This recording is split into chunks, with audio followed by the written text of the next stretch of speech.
السلام عليكم ورحمة الله تعالى وبركاته. الحمد لله والصلاة والسلام على رسول الله محمد بن عبد الله وآله وصحبه أجمعين. புகழ் அனைத்தும் அல்லாஹ் ஒருவனுக்கு உரித்தாகட்டுமாக. சலாத்தும் கருணையும் கண்மணி முஹம்மது ரசூலுல்லாஹி ஸல்லல்லாஹு அலைஹி வஸல்லம் அவர்களின் மீதும் அவர்களுடைய குடும்பத்தார்கள், அவர்களுடைய தோழர்கள், அவர்கள் வழியில் வந்த தாபீன்கள், தபா தாபீன்கள், இமாம்கள், நம் குடும்பத்தினர்கள் யாவரின் மீதும் நிறைவாக நிகழட்டுமாக. புனிதமான இடத்தில் அல்லாஹுவை பற்றியும் அவனுடைய தூதரை பற்றியும் அவன் அனுப்பிய வேதத்தை பற்றியும் அறிந்து கொள்வதற்காக கொண்டு வந்த அல்லாஹு தஆலா நாளை மறுமை நாளில் பூமா நபிகள் நாயகம் ரசூலுல்லாஹி ஸல்லல்லாஹு அலைஹி வஸல்லம் அவர்களோடு ஜன்னத்தில் இருக்கிற உயர்ந்த பாக்கியத்தை அல்லாஹ் தருவானாக. அன்பானவர்களே, அல்லாஹ்வுடைய மகத்தான கருணையினால் ரபியுல் அவ்வல் மாதம் பிறந்திருக்கிறது. ரபியுல் அவ்வல் மாதம் என்பது நாம் யாரை உயிருக்கு மேலாக நேசிக்க வேண்டும் என்று மார்க்கத்தால் சொல்லப்பட்டிருக்கிறதோ, வலியுறுத்தப்பட்டிருக்கிறதோ, அப்படிப்பட்ட கண்மணி முஹம்மது ரசூலுல்லாஹி ஸல்லல்லாஹு அலைஹி வஸல்லம் அவர்கள் இந்த உலகத்துக்கு வந்த மாதம் அது. அந்த வசந்த மாதத்தில் முஹம்மது ரசூலுல்லாஹி ஸல்லல்லாஹு அலைஹி வஸல்லம் அவர்களுடைய சிறப்புகளை நாம் அதிகம் படிக்க அல்லது கேட்க, அவர்களை பற்றி நாம் யோசிக்க கடமைப்பட்டு இருக்கிறோம். இந்த ரபியுல் அவ்வல் மாதத்தை அல்லாஹ் தேர்வு செய்து இந்த மாதத்திற்கு அப்படி ஒரு சிறப்பை தந்திருக்கிறான். ஹைர். அதனால்தான் பள்ளிகள் தோறும் மீலாது விழாக்கள் என்ற பெயரில் ரசூலுல்லாவை பற்றி பேசுகிறார்கள். அவர்களுடைய சிறப்புகளை எடுத்து சொல்லுகிறார்கள், அவர்களுடைய வரலாறுகளை எடுத்து சொல்லுகிறார்கள், அவர்களுக்கு அல்லாஹ் தந்திருக்கக்கூடிய கண்ணியத்தை எடுத்து சொல்லுகிறார்கள். அவர்களை பற்றி இந்த முழு உம்மத்தும் பின்பற்ற வேண்டும் என்பதற்காக அத்தனை செய்திகளையும் சொல்லித் தருகிறார்கள். மற்றபடி எந்த அனாச்சாரமும் செய்யப்படுவதில்லை, அதை மார்க்கம் விரும்பவும் இல்லை. மார்க்கம் அதை தடை செய்திருக்கிறது. அவர்களின் பெயரில் எந்த ஒரு கேலி, எந்த ஒரு பாட்டு கச்சேரிகளும் நடத்தப்படுவதில்லை. அது மார்க்கம் தடை செய்திருக்கிறது. அதை ஒருபோதும் மார்க்கம் ஏற்கவும் இல்லை. மீலாது விழாக்கள் என்பது முஹம்மது ரசூலுல்லாவை மறந்து நிற்கக்கூடிய இந்த உம்மத்துக்கு, அல்லது அவர்களுடைய வரலாறை முழுதாக தெரியாமல் இருக்கிற இந்த உம்மத்துக்கு ஞாபகப்படுத்தக்கூடிய ஒரு முக்கியமான ஒரு விழாவாக அது இருக்கிறது. அதனால தான் ரபியுல் அவ்வல் மாதம் வந்துட்டா சில நல்ல மனிதர்களுக்கு பெரிதாக ஒரு இன்பம் பிறந்துவிடும். என்ன இன்பம் அது? ரசூலுல்லாவை பற்றி, பிடிச்சவங்களை பற்றி கொஞ்சம் தெரிஞ்சுக்கிறதுண்டா ரொம்ப பிடிச்சவங்களுக்கு ஆசையாக தான் இருக்கும். அந்த மாதிரி ரசூலுல்லாவை பற்றி இந்த மாதம் ரொம்ப பேசுவாங்களே, அவங்களுடைய சிறப்புகளை எல்லாம் பேசுவாங்களே அப்படின்னு சொல்லிட்டு ரொம்ப ஆனந்தமாக இருப்பார்கள். அல்லாஹு தஆலா அந்த உயரிய ஆனந்தத்தை அல்லாஹ் நமக்கு நசீபாக்கி தருவானாக. அன்பானவர்களே, இன்றைய வாரத்திலும் முஹம்மது ரசூலுல்லாஹினுடைய சிறப்புகளை குறித்து சொல்வதற்காகவே, அவர்களுடைய வரலாறை தெரிய வேண்டும் என்பதற்காக, முஹம்மது ரசூல் ஸல்லல்லாஹு அலைஹி வஸல்லம் பிறந்தபோது அவங்க குழந்தை பருவத்தில் என்ன நடந்தது, அவர்கள் எப்படி பிறந்தார்கள், அவர்களுடைய பிறப்பை அல்லாஹ் எப்படி ஏற்படுத்தினான், அந்த நேரத்தில் இருந்தவர்களுக்கு எத்தகைய நன்மைகளும் அனுபவங்களும் கிடைத்தது என்பதையெல்லாம் இந்த வாரத்தினுடைய தப்சீரில் நாம் பார்க்கலாம் என்று நினைத்திருக்கிறோம். அன்பானவர்களே, அல்லாஹ் சூரத்துல் பக்ராவினுடைய 41வது வசனமாக சொல்லுவான், வ ஆமினு பிமா அன்சல்து முசத்திக்கல் லிமா மாக்கும். உங்களுக்கு எதை அல்லாஹ் இறக்கி வைத்தானோ அதை நீங்கள் முழுதாக நம்புங்கள். உங்களுக்கு இறக்கி வைத்த இந்த குர்ஆனை முழுதாக நீங்கள் நம்புங்கள் என்று அல்லாஹ் சொல்லுவான். காரணம், முசத்திக்கல் லிமா மாக்கும், முன்னால் இருக்கக்கூடிய உங்களுடைய வேத செய்திகளை உண்மைப்படுத்தக்கூடியதாகவே இந்த குர்ஆன் வந்திருக்கிறது. அதனால் இந்த குர்ஆனை மறுத்து வலா தகூன அவ்வல காஃபிரின் பிஹி, நீங்கள் குர்ஆனை மறுத்து காஃபிர்களில் முதன்மையானவர்களாக ஆகிவிட வேண்டாம். வலா தஷ்தரு பி ஆயாத்தி, நம்மளுடைய வசனங்களை நீங்கள் விலை பேசி விற்திட வேண்டாம். சமனன் கலீலா, அற்பமான ரேட்டுக்கு, அற்பமான கிரயத்துக்கு நீங்கள் நம்மளுடைய வசனங்களை விலை பேசி விற்றுவிட வேண்டாம். வ ஈயாய ஃபத்தகூன், எனக்கே அஞ்சி நீங்கள் வாழுங்கள் என்று அல்லாஹு தஆலா சொல்லுகின்ற சூரத்துல் பக்ராவினுடைய 41வது வசனம் முஹம்மது ரசூல் ஸல்லல்லாஹு அலைஹி வஸல்லமுக்கு அருளப்பட்ட வேதத்தை பற்றியும், அந்த வேதம் எப்படிப்பட்டது என்பதை பற்றியும், வேதத்துக்கு முன்னால் வாழ்ந்த வேதக்காரர்களான யூதர்களும் நஸ்ரானிகளும் எந்த வேதத்தை நோக்கி வர வேண்டும், எந்த ஒரு வேதத்தை படிக்க வேண்டும், எந்த வேதத்தை பிடிக்க வேண்டும் என்பதை எல்லாம் சொல்லுகிறான். அப்போ குர்ஆனை போல ஒரு வேதம் கிடையாது. இந்த உலகத்தில் இப்போது யார் வாழ்ந்தாலும் சரி குர்ஆனை தான் பிடித்தாக வேண்டும். இந்த உலகத்தில் யார் எந்த வேதம் இருக்கு என்று சொன்னாலும் சரி அத்தனையும் தள்ளிவிட்டு குர்ஆனின் பக்கம்தான் வர வேண்டும். இந்த உலகத்தில் யார் எந்த சத்திய செய்திகளை வைத்திருந்தாலும் சரி அத்தனையும் வைத்துவிட்டு குர்ஆனையே தான் முன்னிலைப்படுத்த வேண்டும் என்பதையெல்லாம் குர்ஆனுடைய இந்த வசனம் சொல்லுகிறது. சொல்லிவிட்டு என்னையே நீங்கள் அஞ்சுங்கள், இந்த குர்ஆனை எப்போது நீங்கள் விலை பேசி அடுத்தவர்களுக்கு விற்றுவிட வேண்டாம் என்ற செய்திகளையும் சொல்லுகிறது. பொதுவாகவே குர்ஆனை மறுத்தவர்கள் காஃபிராகி விடுவார்கள். குர்ஆன்ல முழு குர்ஆனை மறுக்கணும்லாம் இல்லை. குர்ஆன்ல ஒரு சூறாவை ஒருத்தர் மறுக்கிறாருன்னு வச்சுக்கிறேங்க, அல்லது ஒரு வசனத்தை மறுக்கிறாருன்னு வச்சுக்கிறேங்க, ஒரே ஒரு பகுதியை மறுக்கிறாருன்னு வச்சுக்கிறேங்க, காஃபிராகிடுவார். குர்ஆனில் சொல்லப்பட்ட ஒரு செய்தியை மறுத்தார் என்றால் அவர் காஃபிர் தான். அதை தான் அல்லாஹ் சொல்கிறான், வலா தகூன அவ்வல காஃபிரின் பிஹி, இந்த குர்ஆனை அல்லாஹ் அருளிய இந்த குர்ஆனை மறுத்து நீங்கள் காஃபிர்களாக ஆகிவிட வேண்டாம் என்று அல்லாஹ் சொல்லுகிறான். அன்பானவர்களே, குர்ஆனை மறுப்பது என்பது நம்மளை குஃப்ரின் பக்கம் கொண்டு போய் சேர்த்துவிடும் என்பதே இதை சொல்லுகிறது. இப்படிப்பட்ட குர்ஆன் அல்லாஹ் யாருடைய கையிலே கொடுத்தான்? அண்ணல் முஹம்மது ரசூலுல்லாஹி ஸல்லல்லாஹு அலைஹி வஸல்லம் அவர்களுடைய கையிலே கொடுத்தது தான் இந்த குர்ஆன் என்பது. இந்த குர்ஆன், இந்த ஆயத்தினுடைய தர்ஜமாவை நாம் பார்த்திருக்கிறோம். அன்பானவர்களே, இது யாருக்கு அருளப்பட்டது என்றால் அண்ணல் முஹம்மது ரசூலுல்லாஹி ஸல்லல்லாஹு அலைஹி வஸல்லம். இந்த குர்ஆன் எப்படி முழு உலகத்துக்கும் வேதமாக இருக்கிறதோ, இந்த முழு மனிதர்களுக்கும் பொதுமறையாக இருக்கிறதோ, இந்த முழு சனத்துக்கும் இது வழிகாட்டியாக இருக்கிறதோ, அது போன்றுதான் குர்ஆன் யாருக்கு அருளப்பட்டதோ இந்த உம்மத்துகளும் எல்லாருக்கும் முன்மாதிரியாக இருக்க வேண்டும். அவர்கள் முஹம்மது ரசூலுல்லாவை உசுருக்கு மேலாக நேசிக்க வேண்டும் என்பதை குர்ஆன் சொல்லித் தருகிறது. அல்ஹம்துலில்லாஹ்.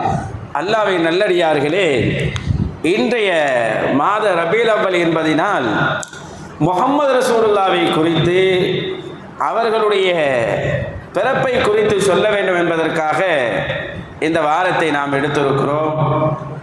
ஸல்லல்லாஹு அலைஹி வஸல்லம் அவர்களுடைய வரலாறு என்பது இந்த உம்மத்துக்கு எவ்வளவு அவசியம் என்பதை இந்த செய்தியின் வழியாக நாம் புரிந்து கொள்ள முடியும்.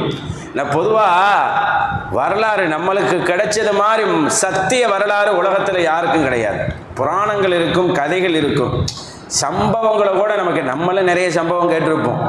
வரலாறுங்கிறது வேறு, சம்பவம் என்பது வேறு. அது எப்போ நடந்தது, எப்படி நடந்தது, எந்த வருஷம் நடந்தது, அதை முறைப்படுத்தி கேட்கறதுக்கு பேர் தான் வரலாறு. கதைகள் எங்கேயோ நடந்திருக்கும், புராணங்கள் எப்படியோ நடந்திருக்கும்.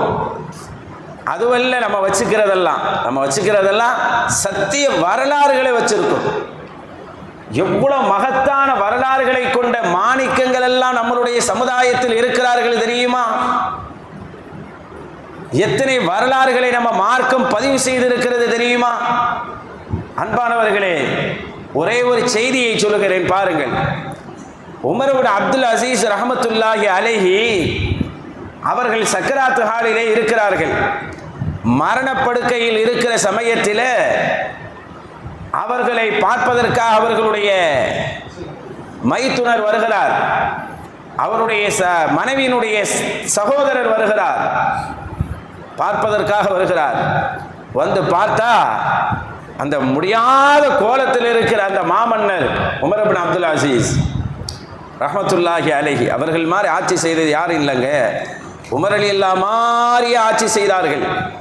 அவர்களைப் போலவே வாழ்ந்து காட்டினார்கள், அவர்களைப் போலவே நடந்து காட்டினார்கள். அதனால தான் அவங்களுக்கு வரலாற்றில் 2வது உமர் என்று சொல்லுவாங்க. அப்படிப்பட்ட அழகான பெயருக்கு சொந்தக்காரர்கள் உமர் இப்னு அப்துல் அசீஸ் ரஹ்மத்துல்லாஹி அலைஹி. மரண படுக்கையில் இருக்கிறாங்க. பார்க்கறதுக்காக மஸ்லமத் இப்னு அப்துல் மலீக் வருகிறார். பார்த்தா அவங்க போட்டிருக்கிற ட்ரெஸ் எல்லாம் அழுக்கா இருக்கு. ட்ரெஸ்ஸு அழுக்கா இருக்கு. மாமன்னர் இந்த கிட்டத்தட்ட ஆச்சரியப்படுமான ஆட்சியை நடத்தியவர், ஒரு பிரம்மாண்டமான ஆட்சியை நடத்தியவர் அவர் தான் இப்பவும் மன்னர். முடியாத நிலையில் இருக்கும் போது சட்டையெல்லாம் அழுக்காக இருக்கிறது. வந்த மஸ்லமத் இப்னு அப்துல் மலீக் கேட்பாங்க, அவங்க சகோதரி தான் உமர் இப்னு அப்துல் அசீஸ் ரஹ்மத்துல்லாஹுடைய மனைவி. அம்மா, மச்சானுக்கு ஒரு நல்ல சட்டையை போட்டு விடலாம்ல. இந்த மாதிரி நிலையில் இருக்கிறாங்க. எல்லாரும் அவங்கள பார்க்க வர்றாங்க. மன்னருங்கிறனால நிறைய பேர் பார்க்க வருவாங்க. எல்லாரும் பார்க்க வர்றாங்க. உங்க இந்த மாதிரி நிலையில் இருக்கிறத பார்த்தா பரிதாபமா இருக்குதுமா, கவலையா இருக்குதுமா, ஒரு சட்டையை மாற்றி விடுமா, வேற சட்டையை போட்டு விடுமா அப்படின்னு சொல்லிட்டு போயிட்டா. கொஞ்ச நாள் கழிச்சு, கொஞ்ச நேரம் கழிச்சு வர்றாங்க. திரும்ப பார்க்கறது, ஏன்னா முடியாமல் இருக்கிறாங்க. வந்தபோது பார்த்தா அதே சட்டையில் அப்படியே தான் படுத்திருக்கிறாங்க. அதே சட்டை இருக்கிறது, அதே நிலையில் படுத்திருக்கிறாங்க. சட்டைகள் அழுக்காக இருக்கிறது. கேட்டாங்க, அம்மாடி உன்னை சொன்னல்லம்மா, சட்டையை வேற எது மாற்றி போடுன்னு சொன்னல்லம்மா. ஒரு ஜனாதிபதியில் உங்க சாதாரணவங்களை, அவங்க ஒரு நாட்டினுடைய இஸ்லாமிய சாம்ராஜ்யத்தினுடைய ஜனாதிபதி இப்படி போடலாமா அப்படின்னு தன் சகோதரிட்ட மஸ்லமத் இப்னு அப்துல் மலீக் கேட்டபோது இந்த சகோதரி என்ன சொன்னாங்க தெரியுமா? இவர்களுக்கு லைசலஹு கமீசுன் கைருஹா, வேற சட்டை கிடையாதுன்னு சொன்னாங்க. இவருக்கு உடுத்தி விடுறதுக்கு வேற சட்டை கிடையாதுன்னு சொன்னாங்க. எத்தனை வருஷம் மாமன்னர்? 2.5 ஆண்டு காலமாக ஆட்சி செய்தார்கள். பயங்கரமான ஆட்சியை செய்தார்கள்.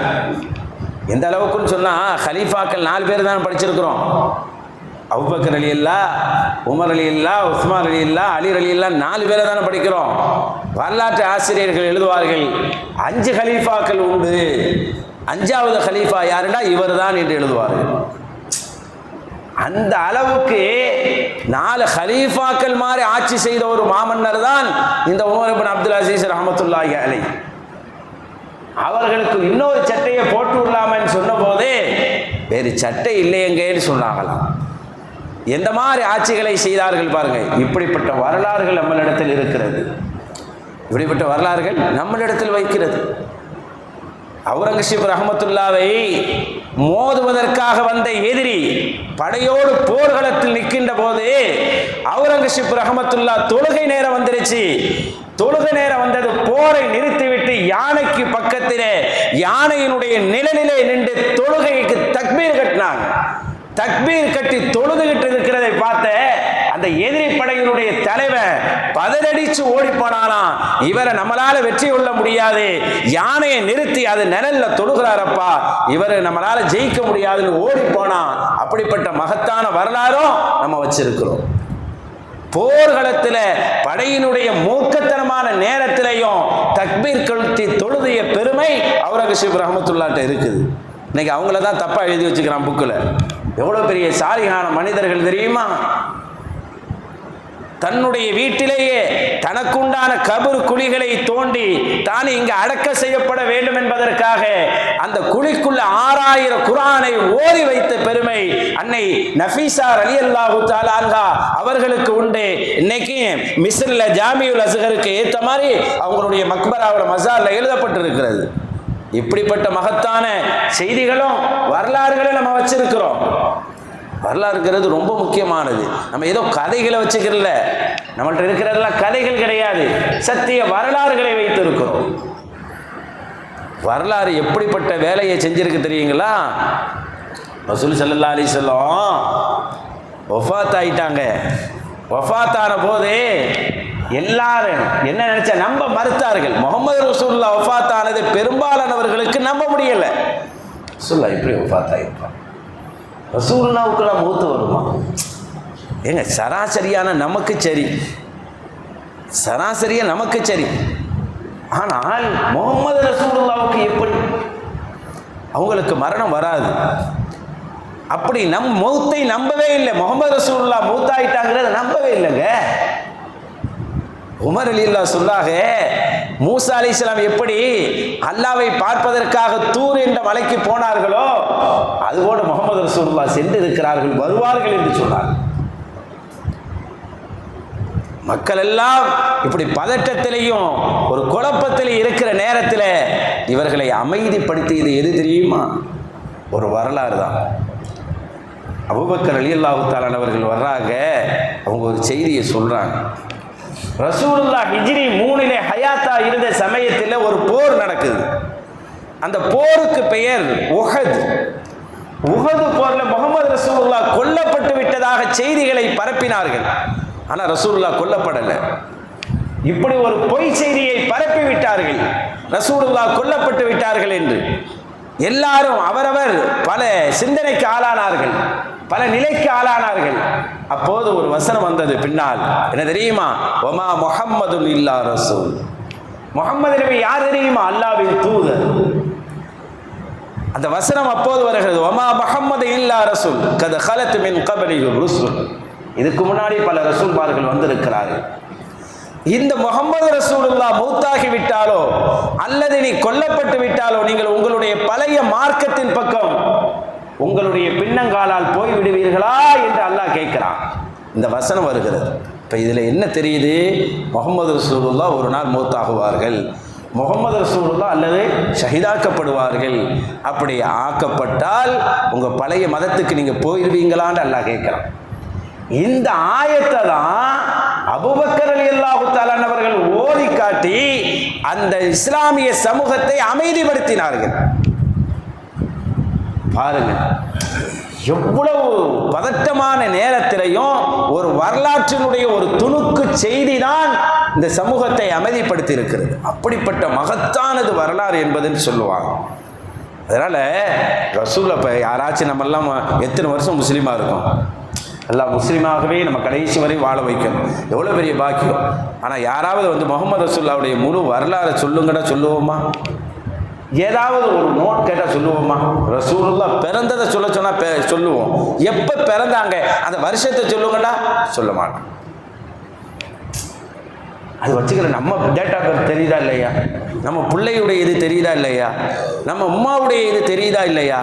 வாப்பாவுடைய இது தெரியுதா இல்லையா? எல்லா இதுவும் தெரியும். வாப்பா எப்போ பிறந்தாங்க, வாப்பா எப்போ வேலைக்கு போனாங்க, வாப்பாவுக்கு எப்போ இடம் கிடச்சிச்சு, எல்லாம் தெரியும். நம்ம பிள்ளைக்கு என்ன கிடச்சிச்சு எல்லாத்தையும் பதிவு செய்கிறோம். அல்லாஹ் சொல்றான், உங்க நபி யாரு தெரியுமா? அந்நபி அவுலா பில் முஃமினீன மின் அன்ஃபுஸிஹிம். உங்களுக்கு உங்கள் உசுரை விட மேலானவர்கள், உங்க உசுரை விட மேலானவர்கள். அப்போ எப்படி வச்சிருக்கணும்? சம்பவமாக வச்சுக்கிறணுமா, வரலாறாக வச்சிருக்கிறணுமா? நம்ம சம்பவமாக தான் நம்ம நபியை வச்சிருக்கிறோம். கேட்டால் சொல்லுவோம். மேராஜ் நடந்துச்சா? நடந்துச்சு, செய்தியை சொல்லுவோம். அது மாதிரி உஹது போர் நடந்துச்சா? நடந்துச்சு, செய்தியை சொல்லுவோம். ஆனால் அது வரலாறாக சொல்ல வேண்டும். அது ரொம்ப முக்கியமானது என்பதை பெருமக்கள் நமக்கு சொல்லி தருவாங்க. அந்த முகமது ரசூலுல்லாஹ்வுடைய வரலாறை எந்த அளவுக்கு படிக்கிறோமோ ஈமான் வளர்ந்து கொண்டே போகும், ஈமான் இன்னும் கூடிக்கொண்டே போகும். அப்படிப்பட்ட ஒரு அதற்காக இந்த வாரத்தில் அவர்களுடைய தனி சிறப்புகளை, சில செய்திகளை பார்க்கலாம். முகமது ரசூலுல்லாஹி ஸல்லல்லாஹு அலைஹி வஸல்லத்தினுடைய குடும்பத்தை தெரிஞ்சு வச்சுக்கிறது ஒரு பாக்கியம். ரசூலுல்லாஹ்வுடைய வாப்பா பேர் என்னங்க? அப்துல்லா. நமக்கெல்லாம் தெரியும் இல்லைங்களா? அவங்க தானங்க. அவங்க உம்மா பேர் ஆமீனா, அதுவும் நமக்கெல்லாம் தெரியும். ஆனால் வாப்பாவுடைய வாப்பா பேர் கேட்டால் நிறைய பேருக்கு யோசிப்பாங்க எதுவாக இருக்குன்னு. நிறைய பேருக்கு இந்த உம்மா பேரும் மனைவி பேருமே குழம்பி போயிடும்.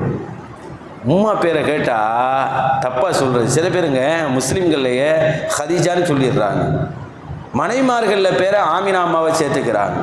இப்படியெல்லாம் மாற்றி பேசிடுறாங்க. நம்ம முஸ்லீம்கள் தான் இந்த மாதிரி. இதெல்லாம் என்ன, தொழுதா போதும் இல்லை, நோன்பு வைக்கிறோம், இது என்ன பெரிய பாவமா? தெரிந்து வைத்து கொள்ள வேண்டும். அப்போ நம்மளுடைய குடும்ப வரலாறுகளை, நம்மளுடைய செய்திகளை தெரிந்து வைத்துக் கொள்ளக்கூடிய இந்த உம்மத்து, முஹம்மது ரசூலுல்லாஹ்வுடைய உம்மத்தை வரலாறை தெரிந்து வைத்திருக்கணுமா இல்லையா? ரசூலுல்லாஹ்வுடைய வாப்பாவுடைய வாப்பா பேர் அப்துல் முத்தலிஃப். என்னங்க? அப்துல் முத்தலிஃப். அவங்க வாப்பா பேர் ஹாஷிம். அவங்க வாப்பா பேர் ஹாஷிம்.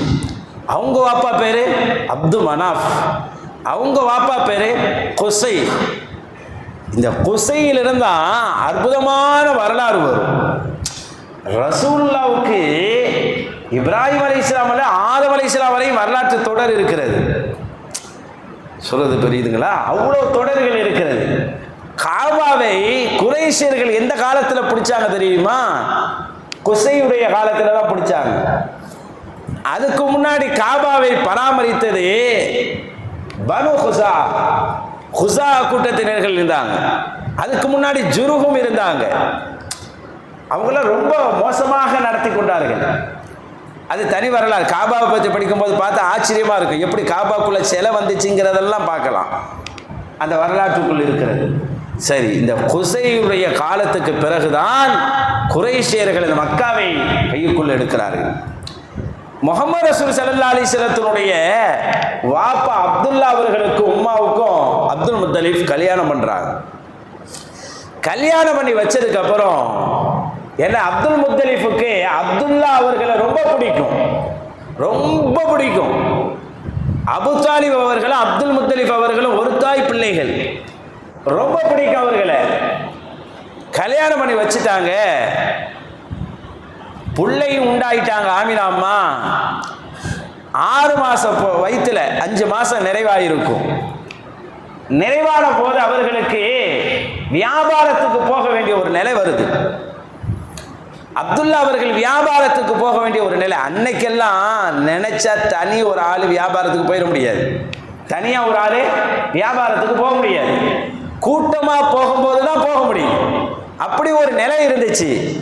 அதனால வாப்பா அப்துல் முத்தலிப் சொன்னாங்க, இப்படி வியாபார கூட்டம் போகிறது, நீ வேண்டாம் போய் வரியான்னு கேட்டாங்க. அவர்களுக்கு ஆசை இருந்தது. ஆனாலும் புது மனைவி, பாசமான மனைவி ஆமினா அம்மா, அவங்கள விட்டுட்டு எப்படி போறது? அவங்கள விட்டுட்டு எப்படி போறது? மனசு வரல. ஆனாலும் இந்த பயண கூட்டத்தை விட்டுட்டு அடுத்து போகிறது ரொம்ப நாள் ஆகும். பொருளாதார தேவை. சரின்னு ஒத்துக்கிட்டாங்க. பயணத்துக்கு போகலான்னு நினைக்கும் போது மனைவியை விட்டுட்டு போக மனசு வரல. ஆமினா அம்மா விட்டுட்டு போக. ஆமினா அம்மாட்ட சொல்லுவாங்க அப்துல்லா அவர்கள், அம்மா எப்படிம்மா, உன்னை விட்டுட்டு போக எனக்கு மனசே இல்லை, உன்னை விட்டு பிரிய எனக்கு மனசே இல்லை, நான் போக வேண்டிய ஒரு நிலைக்கு ஆளாயிட்டேன். ஆனா நீ என்ன செய்யணும் தெரியுமா? நான் போயிட்டு திரும்பி வரும்போது, வியாபாரத்துக்கு போயிட்டு வியாபார கூட்டம் மக்காக்குள்ள வந்தோடனே மேலந்தால அடிப்பாங்க. அந்த காலத்துல மேலந்தால அடிச்சு வியாபார லாபத்தோடு வந்துருச்சு, எல்லாரும் வாங்கன்னு காட்டுறதுக்காக அப்படி ஒரு நிலை செய்வாங்க. அப்படி வியாபார கூட்டம் ஊருக்குள்ள வரும்போது மேலதால அடிப்பாங்க. அப்ப நீ ரெடி ஆயிரணும். நீ ரெடியாகி என்னை வரவேற்கிறதுக்காக ரெடியா இருக்கணும்னு சொன்னாங்க. எவ்வளோ மனைவியை நேசிச்சிருக்கிறாங்க பாரு. உடனே புறப்பட்டு போறாங்க. அது ஷாமுக்கு போகக்கூடிய வியாபார கூட்டத்தோடு சேர்ந்து அப்துல்லா அவர்களும் போறாங்க. ரசூலுல்லாஹ்வுடைய வாப்பா போயிட்டு வியாபாரம் செய்துட்டு திரும்பி வருகின்ற போது அபுவாங்கிற மதீனா கிட்ட வரும்போது முடியாம போயிருது. மதீனாவுடைய நெருக்கத்துக்கு வரும்போது காய்ச்சல் ஆயிருச்சு. ரசூலுல்லாஹ்வுடைய வாப்பாவுக்கு காய்ச்சல் ஏற்பட்டுருச்சு, பயங்கரமான காய்ச்சல். கொஞ்சம் வெயிட் பண்ணி பார்த்தாங்க. பயண கூட்டம் ரொம்ப நேரம் ஆகிற மாதிரி, ரொம்ப நாள் கடந்துக்கிற மாதிரி இருக்கு. சொல்லிட்டாங்க, இந்தருங்க நீங்க இருந்து பார்த்துட்டு வாங்க, நாங்கள்லாம் போறோம்ட்டாங்க. ரசூலுல்லாஹ்வுடைய வாப்பாவுக்கு அங்கே சில சொந்தக்காரர்கள், உறவுக்காரர்கள் மதீனாவில் இருந்ததுனால அங்கே இருந்து பார்த்துட்டாங்க. அப்ப அது பேர் மதீனா கிடையாது, எஸ்ரிபு. அங்கிருந்து அவர்கள் உடம்பை பார்த்து கொண்டிருந்தார்கள். பயண கூட்டம் மக்காவுக்கு வருது. எல்லாரும் மக்காவுக்கு வந்தோடனே சொன்னது மாதிரி மேலதாள அடிக்கிறாங்க. மேலதாள அடிச்சோடனே ஆமினா அம்மாவுக்கு ஒரு ஞாபகம் வருது. என்ன ஞாபகம்? தான் கணவர் போகும்போது சொல்லிட்டு போனாரு, திரும்பி வரும்போது பயண கூட்டம் ஊருக்குள்ள வந்தா மேலதாள அடிப்பாங்க, நீ ரெடி ஆயிரணும், என்ன வரவேற்க வரணும்னு சொன்னாங்க. அதுக்காக வேண்டி தன்னை தயார்படுத்தி கொண்டு தன் கணவரை வரவேற்பதற்காக வாசல்ல வந்து நிற்கிறாங்க ஆமினா அம்மா. எல்லாரும் மேலதாள அடிச்சிட்டு அவரவர் வீட்டுக்கு அவரவர் போகிறார்கள். ஆமினா அம்மா பார்த்து பார்த்துக்கிட்டு இருக்கிறாங்க. காத்திருந்து காத்திருந்து கண் பூத்தே போச்சுன்னு சொல்லுவாங்கல்ல, அந்த மாதிரி தன் கணவரை காத்திருந்து காத்திருந்து பார்க்கிறார்கள், காணல. எல்லா வீட்டுக்கும் வந்தவங்க போயிட்டாங்க. அந்த காலத்துலலாம் ஒரு செய்தி பட்டினெலாம் கிடைக்காது. பயண கூட்டம் வந்து சொன்னாதான் செய்தி கிடைக்கும். எல்லாரும் எல்லார் வீட்டுக்கும் போயிட்டாங்க. தான் வீட்டுக்கு வர வேண்டியவரை காணலையே, தன் கணவரை காணலையே என்று புது மனைவி 6 மாசம் குழந்தையை வயிற்றில் சுமந்திருக்கக்கூடிய அன்பான ஆமினா அம்மா என்ற மனைவி காத்திருக்கிறார்கள், காணலையே என்னென்று. அந்த நேரம் வியாபார கூட்டத்தில் போய் வந்த ஒருவர் அந்த தெரு வழியாக வருகின்ற போது கேட்கிறார்கள், என் கணவர் இன்னும் என் வீட்டுக்கு வரலையே என்னென்று. அப்போதுதான் அவர் சொல்லுகிறார் ஒரு செய்தியை. அவர்களுக்கு மனம் வருத்தமாகி போனது. உங்கள் கணவர் திரும்பி வருகின்ற போது காய்ச்சலால் மதீனாவிலே அவர் மாட்டிக்கொண்டார். அவர் மதீனாவில் இருக்கக்கூடிய உறவுக்காரரிடத்தில் இருக்கிறார் அப்படின்னு சொன்னோன்னே ரொம்ப நொடிஞ்சு போயிட்டான். ஏன்னா புது மனைவி அல்லவா, ஆசையான கணவர், அன்பான கணவர். அவர்கள் திரும்பி வருகின்ற போது தன்னை தயார்படுத்தி வரவேற்க வர வேண்டும் என்று சொன்ன அந்த செய்தியெல்லாம் கண் முன்னால் அவர்களுக்கு அப்படியே நிழலாடுது. ஆனாலும் அந்த கவலைக்கு மத்தியில் ஒரு நல்ல ஆனந்தமாக இருந்தாங்க. என்ன காரணம்டா, என் கணவர் மதீனாவில் இருக்கிறார் என்ற செய்தி அவர்களுக்கு ஒரு நல்ல செய்தியாக இருந்தது, ஒரு மகிழ்ச்சியாக இருந்தது. ஆனாலும் அந்த நாள் மகிழ்ச்சி கூட ரொம்ப நாள் நிலைக்கல. அந்த மகிழ்ச்சி கூட ரொம்ப நாள் நிலைக்கல. கொஞ்ச நாள் போனது, இடியாய் பேரிடியாய் ஒரு செய்தி வந்தது, உங்க கணவர் வஃபாத் ஆயிட்டார். இப்படி இருக்கும். 6 மாசம் பிள்ளைய வயிற்றுல வச்சிருக்கிற ஆமினா அம்மாவுக்கு எப்படி இருக்கும்? எந்த மாதிரி கஷ்டமா இருக்கும்? அவங்க அவ்வளோ கவலைப்பட்டாங்க. அதை விட கவலைப்பட்டவர் யார் தெரியுமா? அப்துல் முத்தலிப். அப்துல் முத்தலிப் இந்த புத்தம் புதிய மருமகளுக்கு என்ன வார்த்தையை சொல்லி ஆறுதல் படுத்துறதுன்னு தெரியாம தவியாய் தவிச்சார். தம் பாசமான பிள்ளையை இழந்துட்டோமேன்னு அழுதாய் அழுகிறார். அவருக்கு ஒரு அழகான பழக்கங்கள் நிறைய இருந்துச்சு. அப்துல் முத்தலிப் அவர்களுக்கு நிறைய அழகான பழக்கம் இருந்துச்சு, சாதாரண இல்லை. அவர் இஸ்லாத்துக்கு முன்னாடி கூட திருடுறத விரும்ப மாட்டாரு, சாராயம் கொடுக்கறத விரும்ப மாட்டாரு, சாராயம் குடிக்கிறது விரும்ப மாட்டார், உறவுக்கார பெண்களில் திருமணம் செய்வதை விரும்ப மாட்டாரு, வாக்குறுதியை நிறைவேற்றுவாரு, நேர்ச்சை பண்ணா நிறைவேற்றுவார். இதெல்லாம் இஸ்லாத்துக்கு முன்னாடி அவர்கிட்ட உள்ள குணம். பாருங்க, யோசிச்சு பாருங்க, இஸ்லாத்துலேயும் அது இருக்கிற மாதிரியே இருக்கும். இஸ்லாத்துலேயும் அந்த குணங்கள்லாம் இருக்குது. அவர் வச்சிருந்த முன்னாடி உள்ள குணம், அந்த குணம் அப்படியே இஸ்லாத்துலேயே இருக்குது பாருங்க. அவ்வளோ அழகான மனிதர். எதுவாக இருந்தாலும் காபாவுக்கு ஓடி போயிடுவார், காபாவை பிடிப்பார், காபாவில் தான் கத்துவார், காபாவில் தான் பேசுவார். எதுவாக இருந்தாலும் அவருக்கு காபா தான். காபாவை சுற்றி சுற்றி வருகிறார். தன்னுடைய புதிய மருமகளை பார்த்து தேர்த்த முடியல, வார்த்தைகளை சொல்ல முடியல. அதனால நிறமாச கற்பனையாகக்கூடிய நேரத்திலும் கூட அவங்க கிட்ட அவங்களுக்கு என்ன வார்த்தை சொல்றதுன்னு தெரியல. காபாவுக்கு வந்து அழுகிறார், ரப்பே ரப்பே, என் பிள்ளைக்கு நல்ல ஒரு நிலையை ஏற்படுத்து, என் மருமகளுக்கு நல்ல ஆறுதலை கொடு என்று அவர் அந்த மன குமுறல்களை இங்கு கொண்டுகிறார். காபாவில் வந்து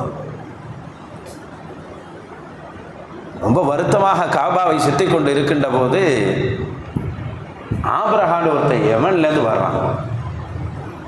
ஆபிரகான்னு ஒருத்தன் யமன்லேருந்து வர்றான். எதுக்கு வர்றான்? காபாவை இடிப்பதற்காக வர்றான். காபாவை இடிக்க போகிறேன் அப்படின்னு சொல்லிட்டு வர்றான். அப்போ காபாவை இவர் ஏற்கனவே ரொம்ப பெரும் கவலையில் இருக்கிறார். அவன் காபாவை இடிப்பதற்காக யானைப்படையை திரட்டி கொண்டு வருகிறான். அலம் தர கைஃப என்ற சூறாவை எடுத்து பார்த்தால் அந்த வரலாறு இருக்கும். அவன் என்ன செய்தானா, மினா கிட்ட தங்கிக்கிட்டான். மினா இருக்கு அந்த இடத்துல, அங்கே யானைப்படைகள் எல்லாம் நிறுத்தி கொண்டு தங்கிவிட்டு அவன் என்ன செய்கிறான், நான் வந்திருக்கிறேன் என்பதை காட்டுவதற்காக ஊருக்காரங்களுடைய ஒட்டகத்தை எல்லாம் அங்கே இங்கே மேய்ஞ்சிக்கிட்டு இருக்கவங்கள பிடிச்சி வச்சுக்கிட்டான். அப்படி பிடிக்கப்பட்ட ஒட்டகத்தில் அப்துல் முத்தலிப் அவர்களுடைய ஒட்டகமும் ஒன்று.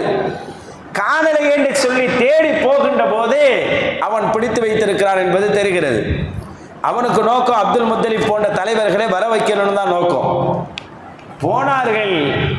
அப்துல் முத்தலிப் அவர்கள் எவ்வளவு பெரிய அறிவாளி, எவ்வளவு பெரிய தைரியசாலி, அவர்கள் எவ்வளவு பெரிய தெளிவு பெற்றவர்கள் என்பதை இந்த உரையாடல் அழகாக காட்டும் பாருங்க.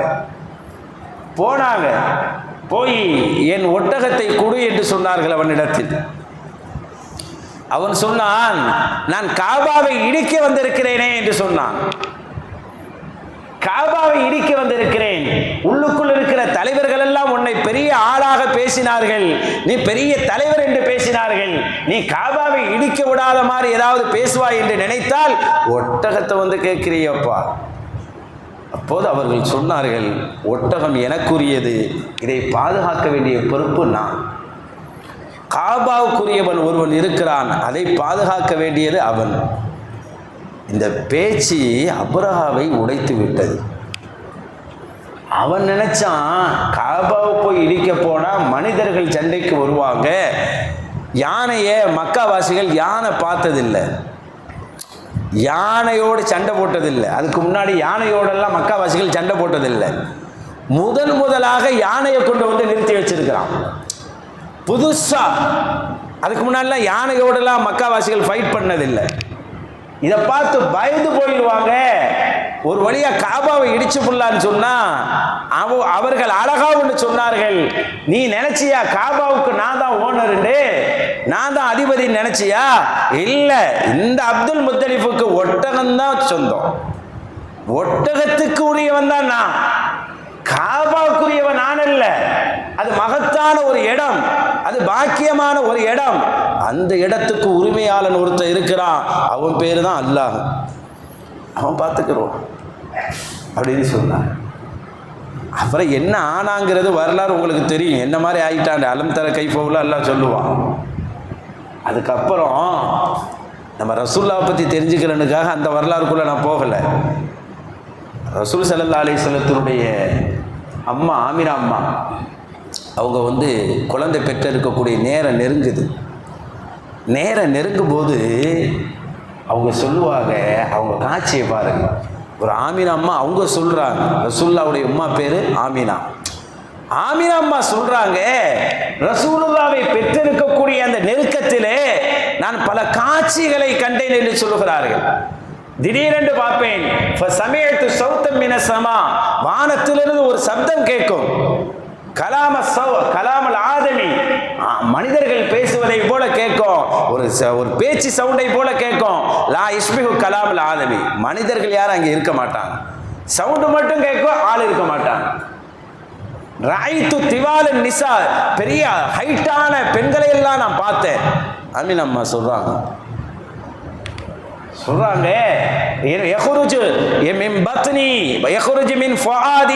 என்னிடத்திலிருந்து ஒரு ஒளி நூறு, ஒரு பிரகாசம் ஒன்று வெளியானது. அதன் வழியாக நான் எதை கண்டேன் தெரியுமா? குசூர ஷாம், ஷாமில் இருக்கிற கோட்டையை கண்டேன் சொல்றாங்க. இன்னொரு முறை சொல்றாங்க, என் வயிற்றிலிருந்து ஒரு ஒளி போனுச்சு. யஹ்ருஜு நூரும் மின் பத்னி, என் வயிற்றிலேருந்து ஒரு ஒளி கிளம்புனுச்சு. ரசூலுல்லாஹ் இன்னும் பிறக்கல, என் வயிற்றிலேருந்து ஒரு ஒளி வந்துச்சு. அந்த ஒளி அப்படியே கிளம்பி எங்கே போனுச்சுன்னு சொன்னா, இரா புஷ்ரா மின ஷாம், ஷாமில் இருக்கிற புஷ்ராவுக்கு போகுது. இதெல்லாம் நான் பார்த்தேங்கிறாங்க. ஒன்று தெரியுங்களா, ரசூலுல்லாஹ் நபி ஆயிட்டு இஸ்லாம் மக்கா விட்டு வெளியே போய் ஷாம் நாட்டுக்குள் போகின்ற போது ஷாம் நாட்டுக்குள் முதலாக முஸ்லிமான கிராமம் எது தெரியுமா? புஷ்ரா தான். எந்த புஷ்ராவுக்கு ஆமினா அம்மாவுடைய ஒளி போனதோ அந்த புஷ்ரா தான் முதலாக முஸ்லிமான ஊர். ஆமினா அம்மா சொல்லுவாங்க, எனக்கு ஒரு நீர் கொடுத்தாங்க, அந்த நீரை குடித்தேன். குடித்ததுக்கு அப்புறம் பிரசவத்துக்கும் ஒரு வலி இருக்குல்ல, பிள்ளையை சுமக்கும் போது ஒரு வலி இருக்கும்ல, அந்த வலியே கிடையாது. என் வயிற்றில் வலியே இல்லை. ஒரு மாசமான ஒரு அம்மா, ஒரு தாயார், கர்ப்பமான ஒரு தாயார் என்னமெல்லாம் உணர்வாளோ, என்னமெல்லாம் வலி ஏற்படுமோ அதெல்லாம் எனக்கு இல்லை. எனக்கு அல்லாஹ் தரல. அந்த தண்ணீரை குடித்தவுடன் எனக்கு ஒன்றும் தெரியவில்லை என்று சொல்கிறார். அந்த நேரத்தில் ஸல்லல்லாஹு அலைஹி வஸல்லம் அவர்கள் கிபி 571 கிபி 571 ஏப்ரல் 20 ரபீல் அவ்வல் பிறை 12 ரபீல் அவ்வல் பிறை 12 சொல்லும் போது நீங்களும் கூட சொல்லிக்கிட்டா மனசுக்குள்ள அப்படியே நின்று திரும்பாங்க. உஸ்தாத்மார்கள் சொல்லுவாங்க, எங்கள் உஸ்தாத்மார்கள் சொல்லுவாங்க, ஏதாவது ஒரு வரலாற்றில் ஒரு டேட்டு சொன்னால் நீங்கள் ஒரு முறை வாய்க்குள்ளே சொல்லிக்கிட்டீங்கன்னா உங்களுக்கு அது மனசில் நின்று திரும்பா அப்படிம்பாங்க. அந்த இதில் தான் அந்த ஞாபகம் வர்றது. அது இல்லைன்னா நம்ம பார்த்து படிச்சுக்கிட்டே இருக்கணும். சொல்லும் போது ஒரு தடவை நம்ம சொல்லி கொண்டால் அது அப்படியே இருக்கும். ரசூலுல்லாஹ் எப்போ பிறந்தாங்கன்னு யார் கேட்டாலும் சொல்ல முடியும் நம்மளால். இப்போ கிபி 571 ஏப்ரல் 20 ரபீல் அவ்வல் பிறை 12 அதிகாலை நேரத்தில் மக்காவில் பிறந்தவர்கள் முகமது ரசூலுல்லாஹி ஸல்லல்லாஹு அலைஹி வஸல்லம். ரசூலுல்லாஹ் அப்போதுதான் பிறக்கிறார்கள். இதை சொல்றதுனால நீங்க சில புக்குகளில் படிக்கலாம், கொஞ்சம் முன்ன பின்ன போட்டிருக்கலாம். ஏப்ரல் ரபீல் அவ்வல் பிறை 9 கூட சில புக்கில் போட்டிருப்பாங்க. கிபி 570 கூட சில பேர் போட்டிருப்பாங்க. நம்ம உம்மாவுடைய டேட்டா பேர்த்தை பார்த்தாவே நம்மளுக்கு தெரியாது. அவங்கெல்லாம் அதை பதிவு செஞ்சிருக்க மாட்டாங்க. பழைய காலத்தினுடைய ஆங்கில தேதிகளை அரபு தேதிகளோடு ஒப்பிடும் போது இந்த குளறுபடி வரத்தான் செய்யும். அதனால சில வரலாற்றில் தேதிகள் முன்ன பின்ன இருக்கத்தான் செய்யும். எல்லாத்தையும் போட்டு நம்ம குழப்பாம ஒன்றை மனசில் வச்சுக்கலாம். சரியான பெரியவர்கள் சொல்ற சரியான ஒன்றை மனசில் வச்சுக்கலாம். ஏன்னா இப்படி சொல்லிட்டோன்னா இன்னொரு புக்கில் பார்த்துக்கிட்டு வந்து உடனே கேட்பாங்க, இப்படி மாற்றி இருக்குதுங்க அப்படின்னு சொல்லி கேட்பாங்க. அன்பானவர்களே, ரசூல் ஸல்லல்லாஹு அலைஹி வஸல்லம் பிறக்கிறாங்க. ரசூலுல்லாஹ் பிறந்த அன்னைக்கு நடக்கிற அற்புதங்களை பாருங்க. ரசூலுல்லாஹ் பிறந்தது தான் அந்த பாக்கியம், இந்த உலகத்துக்கு பாக்கியமே, இந்த நம்ம மாநிலத்துக்கே பாக்கியம். முஹம்மது ரசூலுல்லாஹ் உலகத்துக்கு வந்தது தான். ரசூலுல்லாஹ் அதிகாலை நேரத்தில் பிறக்கிறாங்க. அப்போ அப்துல் முத்தலிஃப் காபாவில் இருக்கிறாங்க. காலை நேரத்தில் காபாவில் இருக்கிற அளவுக்கு அவருக்கு காபாவோடு ஒரு நெருக்கம் இருந்திருக்கு பாருங்க. நம்மளாம் பள்ளியாசலுக்கு எப்போ வரும்? பாங்க சொன்னாதான் வரும். அது இஸ்லாமிய கடமையாக்கப்பட்ட ஒரு தொழுகை இருக்குங்கிறதுக்காக வரும். தொழுகை ஒரு 7 மணிக்கு இருந்தால் நம்ம 4 மணிக்கு வந்து நிற்க மாட்டோம். அப்துல் முத்தலிஃப் அவர்களுக்கு காபாவோடு நெருக்கம் இருந்து கொண்டே இருந்தது. காலை நேரத்தில் புள்ள பிறக்குது. ரசூலுல்லாஹி ஸல்லல்லாஹு அலைஹி வஸல்லம் ஆமினா அம்மா பிள்ளையை பெற்றெடுக்க போறாங்க. கூட யார் இருந்தா தெரியுமா? ரசூலுல்லாஹ் பிறக்கும் போது அந்த வீட்டில், ரசூலுல்லாஹ்வுடைய வீடு மக்காவில் மருவா சொல்கிறோம்ல, சஃபா மருவா, சஃபான்னு மலை இருக்குது, மருவாவில் தான் அவங்க அம்மா வீடு. ஆமீன் அம்மா புள்ள பெத்த வீடு வந்து மருவாவில். இன்றைக்கும் பார்த்தா ரசூலுல்லாஹ்வுடைய வீட்டை வந்து லைப்ரரியாக மாற்றி வச்சுருக்கிறாங்க. அப்போ அவ்வளோ பாக்கியமாக வச்சுருக்கிறாங்க பாருங்க. அந்த வீட்டில் தான் முஹம்மது ரசூலுல்லாஹ் பிறக்க போகிறாங்க. பொதுவாகவே அல்லாஹ் எதையுமே திட்டமிட்டு தான் செய்வான்.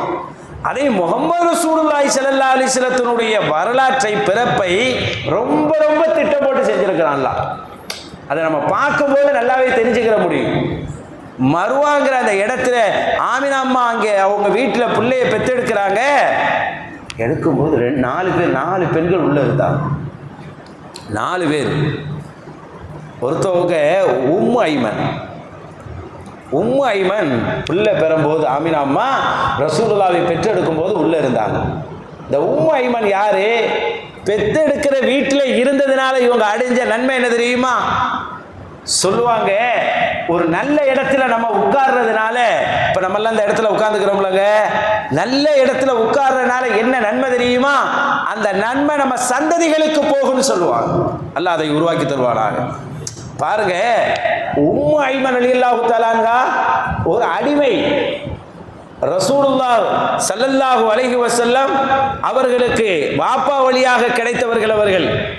உம்மு ஐமன், அவங்க அப்துல்லா இருக்கிறாங்கல்ல, அவங்க வாப்பா அப்துல்லா இருக்கிறாங்கல்ல, அவங்க வழியா கிடைத்தவர்கள். அந்த உம்மு ஐமன் கூடவே இருக்கிறாங்க, அவங்க தான் பராமரிச்சது ரசூலுல்லாஹ்வை. இவங்க அந்த இடத்துல இருந்ததுனால எவ்வளோ பெரிய பாக்கியத்தை அடைந்தார்கள் என்றால், இவர்களுடைய பிள்ளை தான் உசாமா ரலியல்லாஹ்.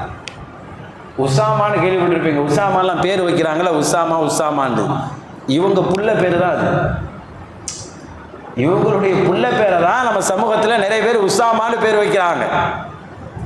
இந்த உசாமா ரலியல்லாஹ் யார் தெரியுமா? முஹம்மது ரசூலுல்லாஹ் ரொம்ப நேசித்த புள்ள. ரொம்ப ரசூலுல்லாஹ் ஏதாவது ஒரு கோபமா இருக்கிற மாதிரிலாம் இருந்தால் உசாமா ரலியல்லாஹ்வை தான் அனுப்பி வைப்பாங்க. எல்லாரும் போய் பேசிட்டு வாங்க, போய் பேசிட்டு வாங்க. உசாமா ரலியல்லாஹ்வை ரசூலுல்லாஹ்க்கு ரொம்ப பிடிக்கும். ஏன்னு கேட்டால் அவங்க ரசூலுல்லாஹ்வுடைய வளர்ப்பு பிள்ளை ஸெய்து ரலியல்லாஹ்வுடைய மகன்.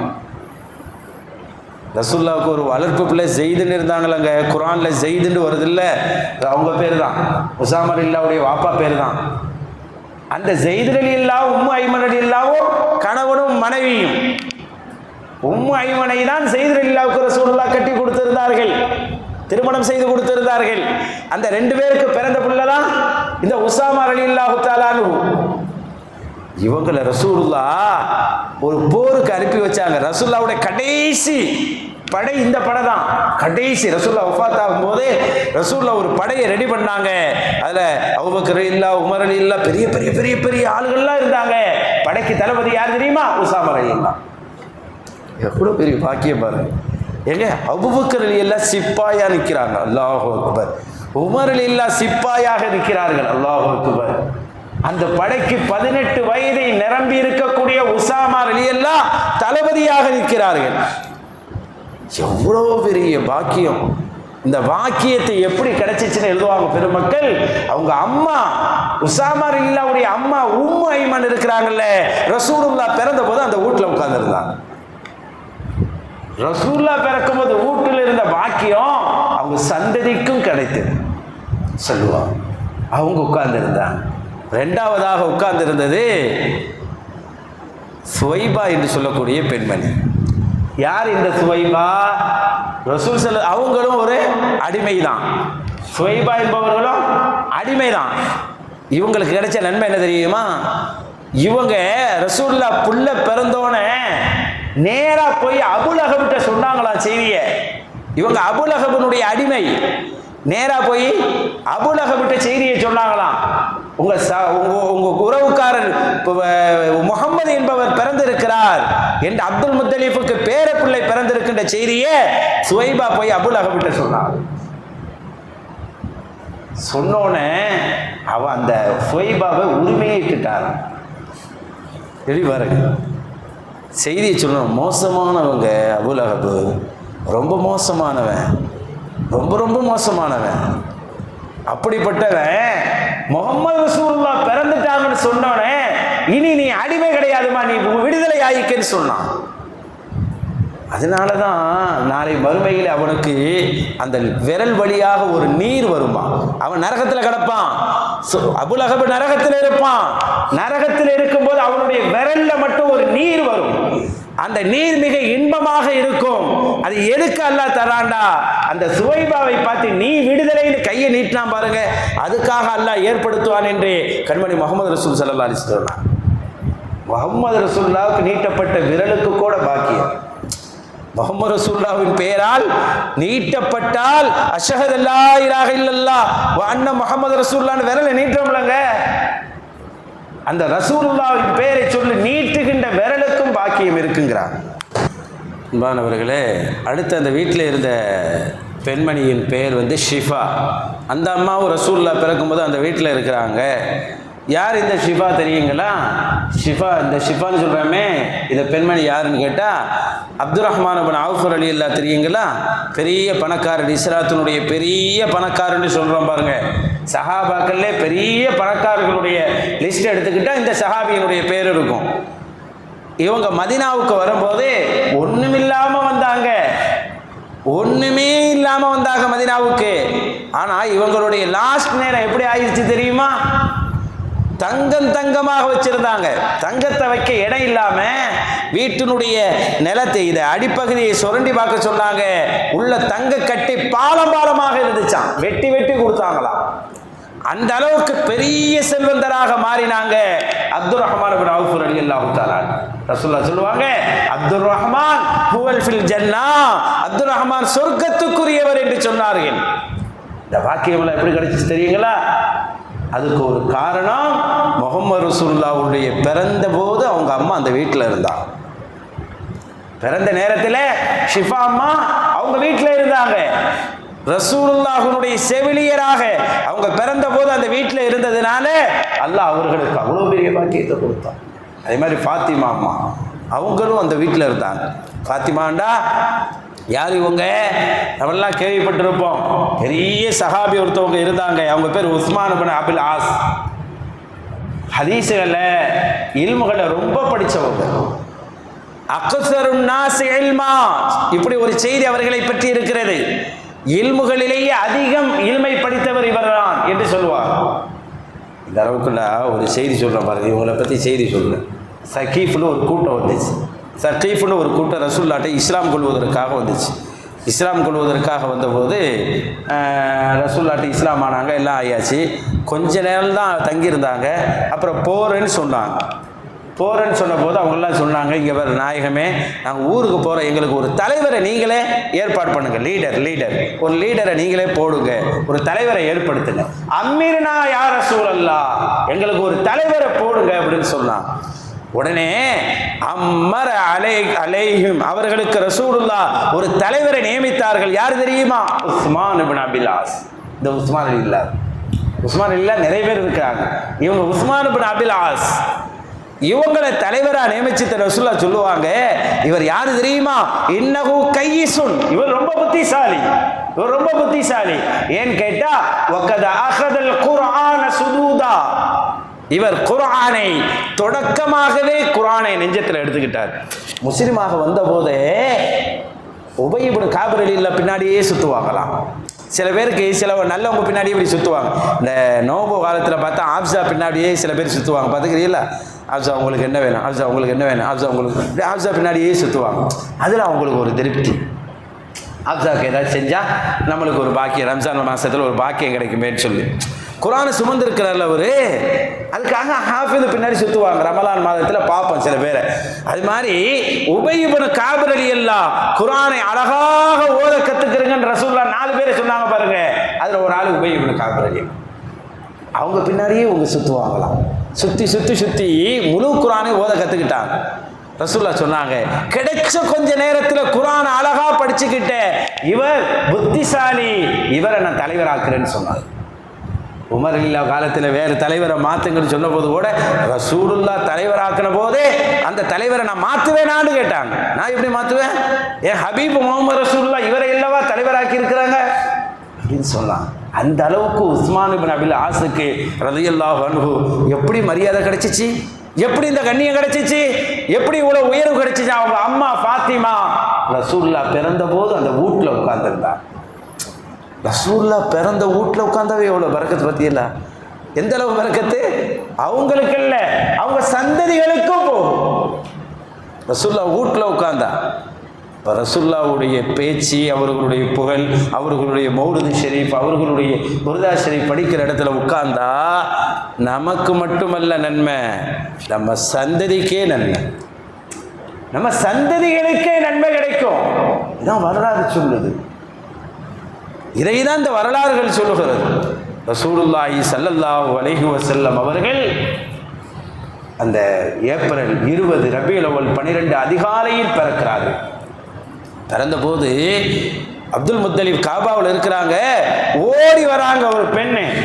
ஓடி வந்து சொன்னாங்க, அப்துல் முத்தலிஃப் அவர்களே, உங்களுக்கு ஒரு குழந்தை பிறந்திருக்கிறது, அந்த குழந்தை மௌலூது நாஜீப், ஆச்சரியமான புள்ள பிறந்திருக்கு, ஆச்சரியமான ஒரு புள்ள பிறந்திருக்குன்னு சொன்னோன்னா அவர் பதறி போயிட்டார். ஆச்சரியம். அவர் என்ன நினச்சிக்கிட்டாருடா, அவர் கேட்டார், அலைச பஷரன் சவியா, அப்போ கண்ணு உறுப்புலாம் எதுவும் சரியாக இருக்குதா, ஏதோ ஒரு கோளாறான பிள்ளையோ, ஏதோ ஒரு சரீர உடல் சரியில்லாமல் இருக்குதோ அப்படின்ட்டு. முழு குழந்தை இல்லையா அப்படின்னு கேட்டாராம், முழு குழந்தை பிறக்கலையா அப்படின்னு கேட்டாராம். அது காரணம், அவர் கேட்டதுக்கு ஒரு காரணம் இருக்கு. ஆமீன் அம்மா கவலையிலேயே இருந்தார், வயிற்றில் சுமந்த காலத்திலேருந்து கவலையிலே இருந்தார். அந்த பாதிப்புள்ள புள்ள எதுவும் பிரச்சனை ஆயிடுச்சோ, அவருக்கும் கவலை, 6 மாதம் கவலை, 4 மாசமா. அதனால அவர் பதறினாரே, முழு குழந்தையா வரலையா அப்படின்னு. அந்த அம்மா அடிமை பெண் சொல்லிச்சான், அப்படி நினைக்காதீங்க, ஆச்சரியமா புள்ள பிறந்திருக்குன்னு சொன்னா அந்த புள்ள எல்லா புள்ளையும் எப்படி பிறக்கும், இப்படி மேலாப்புல பிறக்கும். இவர் குனிந்தவாறு சஜிதா செய்தவாறு பிறந்தார், தலை சஜிதா செய்த வண்ணம் பிறக்கிறார். அவருடைய கை விரல் மட்டும் வானத்தை நோக்கி இருந்தது. ரசூலுல்லாஹ் பிறக்கும் போது விரலை மட்டும் வானத்தை நோக்கி வைத்திருந்தார்கள். சஜிதா செய்த நிலையிலே பிள்ளை பிறந்தது, ஹத்னா செய்த நிலையில் பிள்ளை பிறந்தது. எந்த பிள்ளையும் இப்படி பிறந்தது கிடையாது, உலகத்தில் எந்த பிள்ளையும் இப்படி பிறந்தது கிடையாது. அதை தான் ஆச்சரியமான பிள்ளை பிறந்திருக்குன்னு சொன்னோன்னே அவர் அவ்வளோ சந்தோஷப்பட்டார் காபாவில் இருந்து. அப்படி பிறந்தவர்கள் தான் கண்மணி முஹம்மது ரசூலுல்லாஹி ஸல்லல்லாஹு அலைஹி வஸல்லம் அவர்கள். அத்தகைய உன்னதமான மாதத்தில் தான் அல்லாஹு தஆலா நம்மளை வைத்திருக்கிறான். அவர்களை அதிகமாக தெரிந்து கொள்ளவும், அவர்களுடைய வரலாறுகளை படிக்கவும், அவர்களை நேசிக்கவும், அவர்கள் வழியில் வாழவும், அவர்களோடையே நாளை மறுமையிலே ஷஃபாத்தை பெற்று ஜன்னத்தில் சேரவும் அல்லாஹ் உயர்ந்த வாக்கியத்தை நமக்கு நம் குடும்பத்தார்களுக்கும் தந்தருள்வானாக. ஆமீன் ஆமீன். வாஹிரு தஅவானா அல்ஹம்துலில்லாஹி ரப்பில் ஆலமீன். அஸ்ஸலாமு அலைக்கும் வரஹ்மத்துல்லாஹி தஆலா வபரகாத்துஹு. அலா முஹம்மத் ஸல்லல்லாஹு அலைஹி வஸல்லம், ஸல்லல்லாஹு அலா முஹம்மத் ஸல்லல்லாஹு அலைஹி வஸல்லம், ஸல்லல்லாஹு அலா يا ربي صل وسلم